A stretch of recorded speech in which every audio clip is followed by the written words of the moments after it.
Hi there, I'm Cindy Linden, and this is the Cook Along Podcast.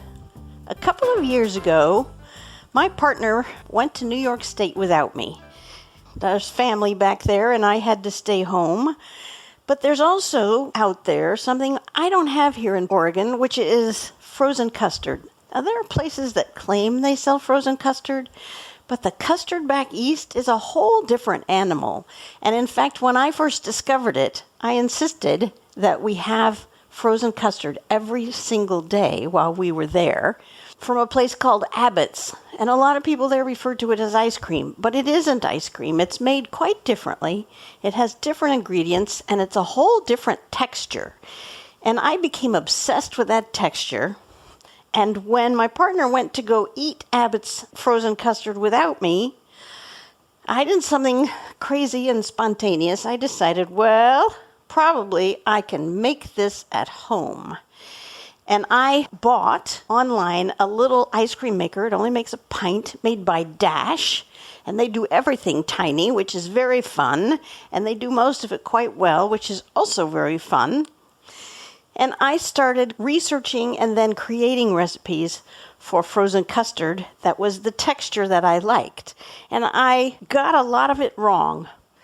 And then I started to get it right. And being asked to create it for people who were coming over for dinner. Now, the problem is I only can make a pint at a time in that little machine. So it really isn't working when I have a dinner party of, say, 6 or 8 or really even 4 people. I can't even serve it as a topping for something if I only can make 1 pint, which is about enough for each of us to have a half a cup of the frozen custard. And the custard that I make is so good. It's so smooth. There's really not a word for the consistency of it. It's smooth, it's almost chewy, it's creamy, it slides off your tongue. There are no granules of any kind in it. It's like eating sweetened, flavored, condensed whipping cream, which is kind of what it is. So I got asked for ice cream for a dinner party of 8. And so I went and bought myself a Cuisinart ice cream maker that makes 1.5 quarts and started playing with that.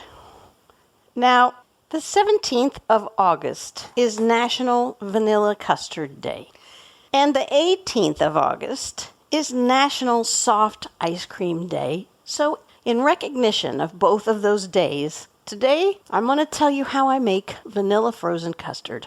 The base of the recipe comes from tastesoflizzietea.com to get my proportions right and my flavoring right. And then I brought all of my experience with my little pint ice cream maker and my experimentation of creating frozen custard to make this recipe for 8 people, and it turned out wonderfully. Now, vanilla, just so you know, for me, vanilla ice cream is a condiment. It's not something I eat by itself. And to be fair, as good as this frozen custard is, as smooth, creamy, and sweet and vanilla-y as this frozen custard is, I will still probably use it mostly as a condiment. I use it to top a pie or a brownie. I really don't eat vanilla by itself. Ice cream is not a thing that draws me as much as, say, a pastry or a cookie or a cake. I will eat ice cream if we are out somewhere and ice cream is the thing. And at certain places, I have my favorite ice creams. But if I have a choice, mostly between ice cream and some other dessert, unless the ice cream goes on top of the dessert, it will almost always take a back seat to whatever else there is. I like really, really chocolate things. I like chewy things in my ice cream. Sometimes I like pralines or caramel in my ice cream. Plain vanilla is not my thing, but I know there are those of you out there who will find this just exactly what you need without any adornment whatsoever. Keeping in mind, as you learn how to do this, that you can also add in stuff. You could add in candies or chips or nuts or caramels or whatever really moved you just in the last minutes of making it. But today, it's, I think, just plain vanilla. Your ingredients for this: 2 cups of heavy cream. That means heavy whipping cream, 2 whole cups, 1 cup of whole milk, not low fat, because it won't get you the texture that you need. It'll have ice crystals in it if it's less than whole milk. You need 2/3 of a cup of granulated sugar, and if you have it or can find it, I always use extra fine sugar in ice cream or in custard. I feel like it dissolves more easily and more completely, and it just feels like the right thing to do. It's a C&H ultra fine. It's not crucial, but I like it. You need a pinch of salt, 6 large egg yolks, 2 teaspoons of vanilla extract, and I'm going to cheat on that, and I'm going to use Penzeys double vanilla because I don't have any vanilla beans, and this recipe doesn't call for vanilla beans, but if you have a vanilla bean paste, that would be lovely because it would make little specks in there, or an actual vanilla bean. You could strip the seeds out and use that. And then you need 3 tablespoons of either corn syrup or golden syrup, which we made here on this podcast about 3 weeks ago.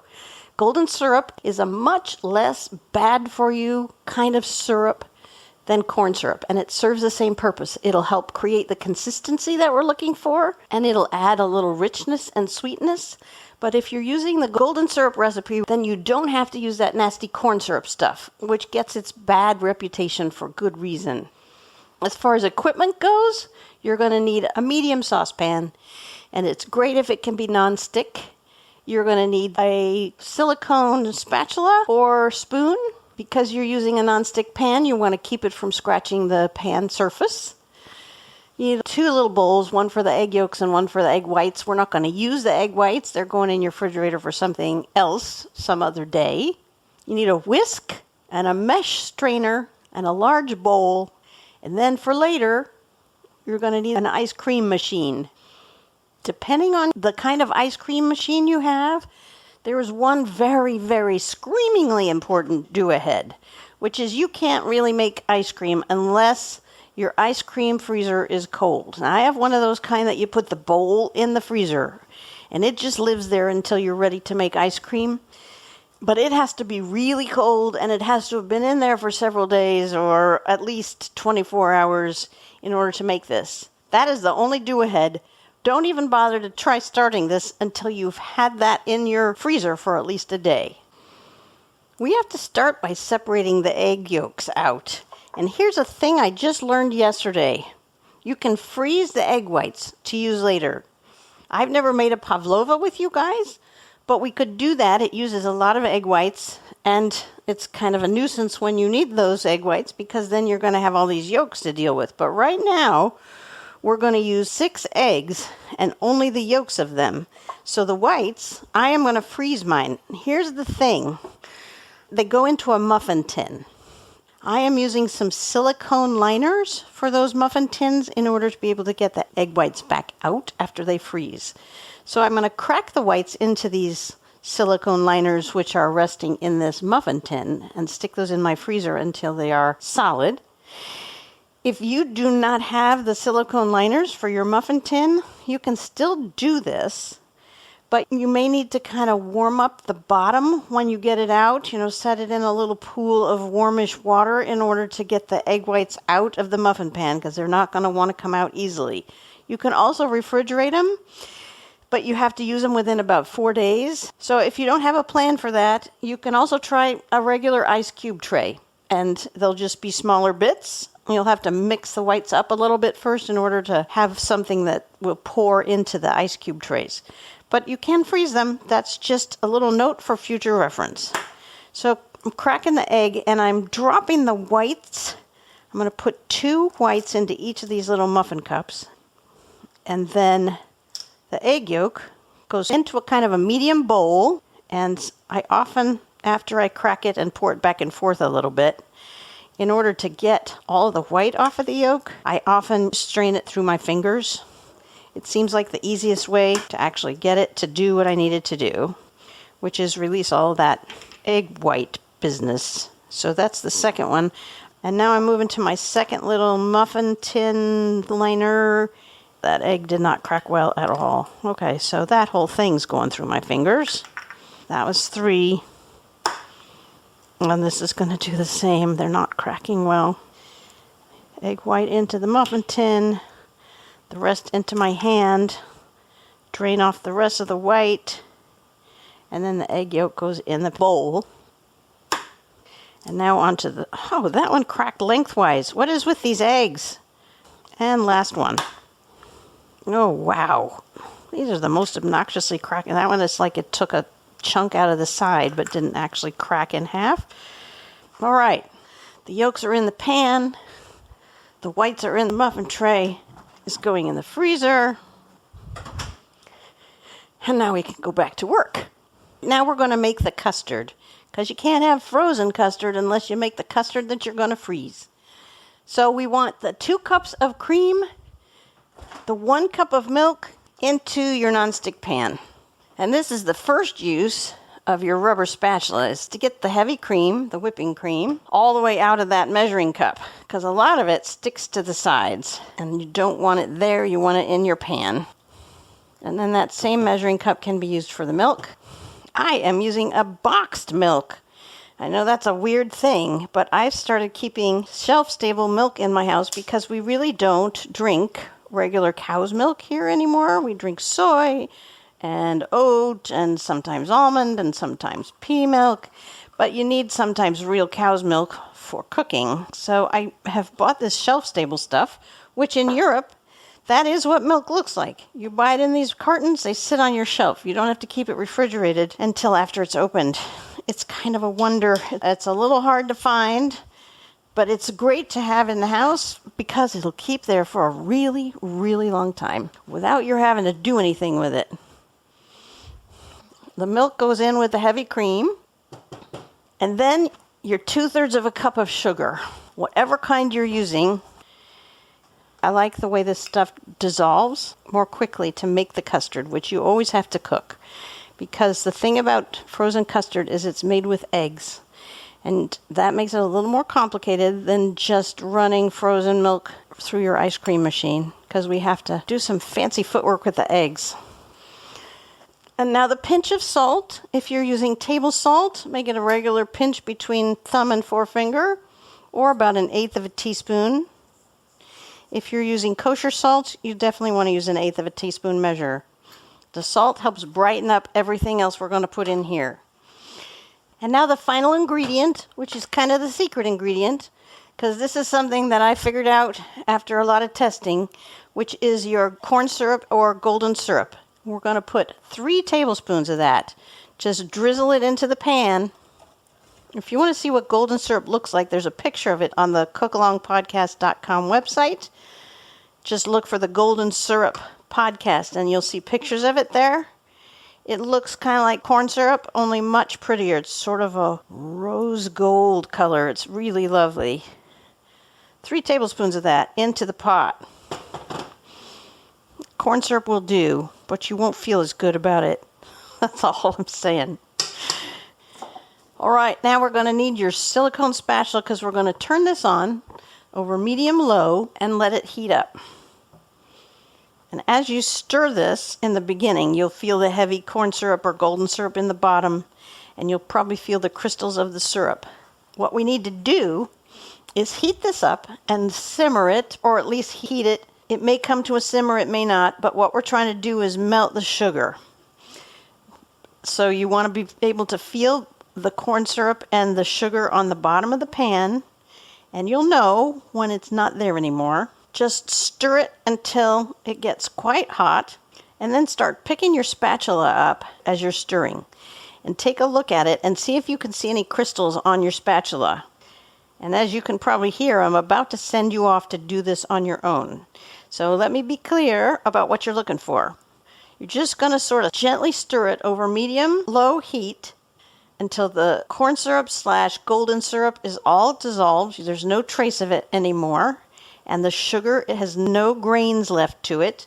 If you want to be double sure about the sugar, get yourself a little spoon, and when you think the sugar is gone, just dip the spoon into the mixture, pull it out until it's cool enough to kind of put between your fingers, and then rub it between your forefinger and your thumb. And if there are no granules there, then it's done. This is going to take probably around 5 minutes to get it hot enough to melt that stuff. And like I said, it may simmer and it may not. And it doesn't matter. It's really about the sugar melting, not the simmering. And at that point, you want to take it off the heat and tune back in here right away, because we're going to start doing stuff with those eggs.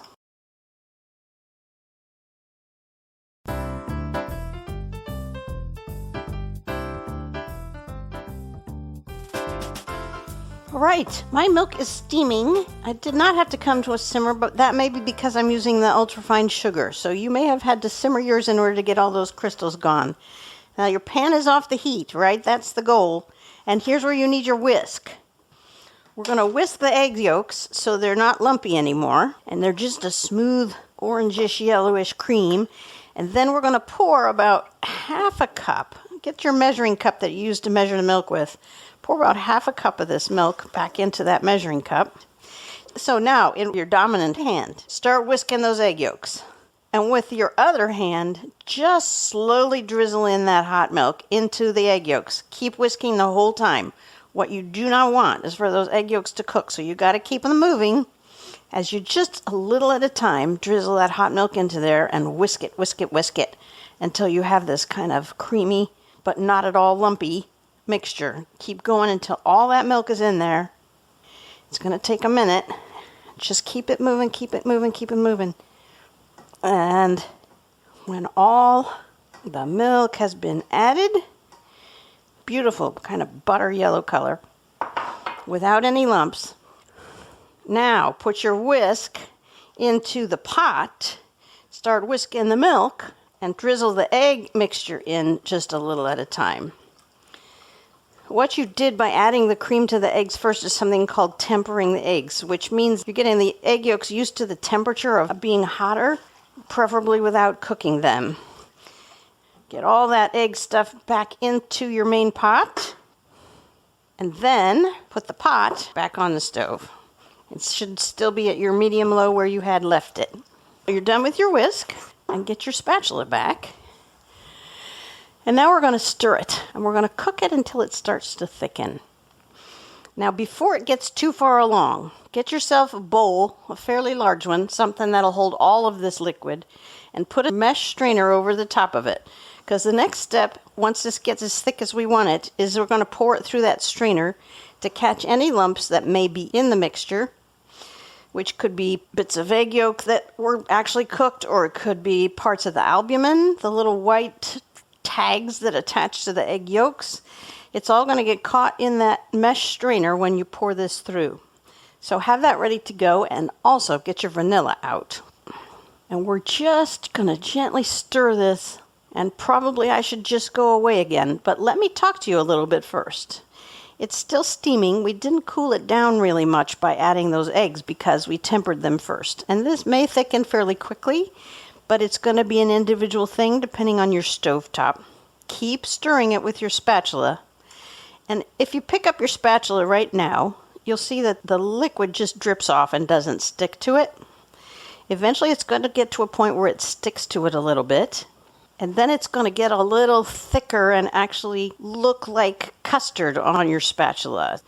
When you get to the point where it's actually coating your spatula and is a little thick in the pan and feels like what you think of as a pudding or a custard, that's when you're going to take that pan off the heat and pour it through that mesh strainer into the bowl. All right? That's the plan. And then come back to me again. I'll put some pictures on the website of the before and after of how it slides off the spatula or sticks to it so that you have a reference point. So go ahead and look there if you want to double check.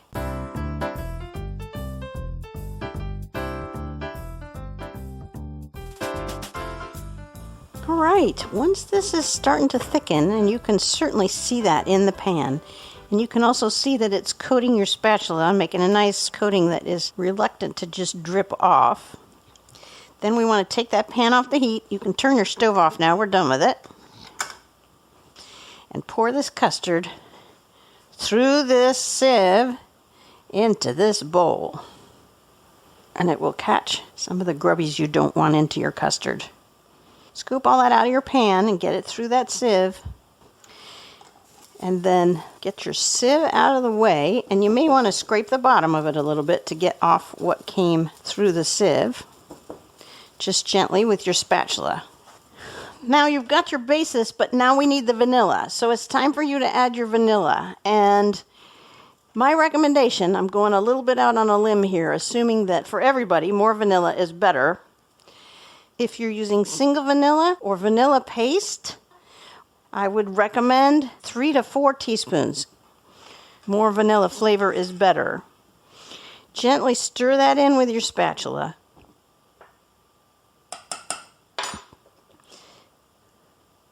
Once you can see that your vanilla is all stirred in and there aren't any streaks left, that bowl of hot custard needs to be just left to sit.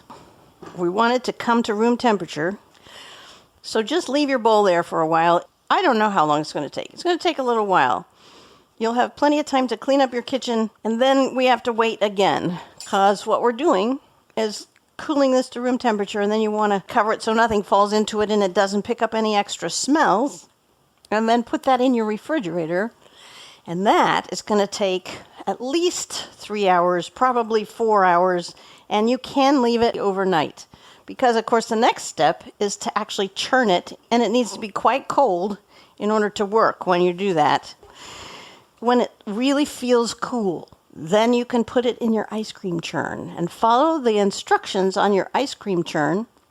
Mine says to serve it while it's still soft.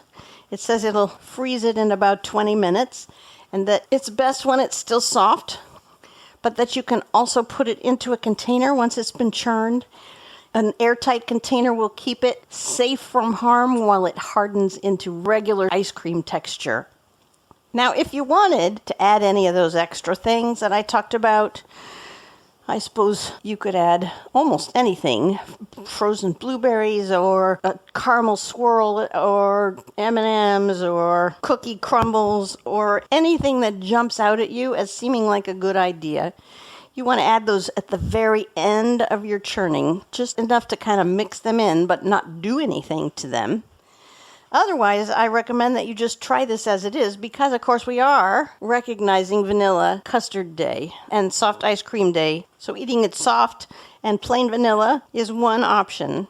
As I told you, I'm sure mine's going to get decorated in some way, or it's going to be used to decorate something else. I haven't decided what yet. Maybe, probably, something chocolate. We shall see. It's fresh fruit season as well, so it could be anything. I'm going to go make my decision about that and get started on my next recipe. These podcasts are released every Saturday. Brand new podcast, brand new recipe. Tell a friend you listen to the Cook Along podcast. Tune in again next week, and until next time, happy cooking.